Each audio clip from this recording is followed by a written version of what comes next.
Can you just go over a little bit about Ezekiel 47, 1 through 7? Wow, you just opened up a whole treasure chest there of things.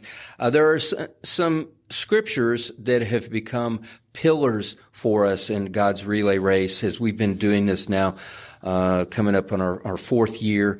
And as certain things that we've captured and say, here, these are important for us to understand. They give us some direction, some clarification. And one of those is a passage you referenced there from Ezekiel. And it's where Ezekiel is in a vision, and this angel is walking him through some things. It starts out in the temple back in ancient Israel, and the angel there's a river that's coming out from the temple, and it's going to the east, and this angel is walking him out like 1,000 cubits, and this river is ankle deep, and then it goes 1,000 more cubits, and it's knee deep and waist deep and so on.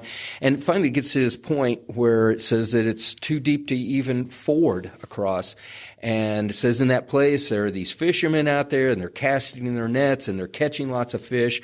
Well, there are so many things that we can take away from that. We know that God wants to pour out His Spirit, represented by the river, and that we see the catching of the fish and this great harvest that He wants to bring forth of harvesting souls for His kingdom, and so on. And one thing to take away from that is it's not happening inside the temple. It's, in fact, the further away from the temple you get, the deeper and the more powerful the flow becomes. And that's not to say that God doesn't want to do things inside of the temple or the church, so to speak. But He, as I say, Jack lives in a box, but Jesus doesn't.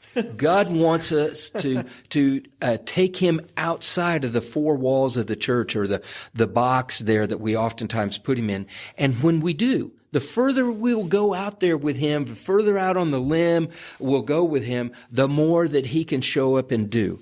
And so that is just one of those scriptures that is foundational to us to say this is what we're doing. We're taking the stream of God's kingdom of prayer and intercession into the marketplace out there where there's going to be a harvest of souls. There's going to be the catching of fish and bringing them into God's boat.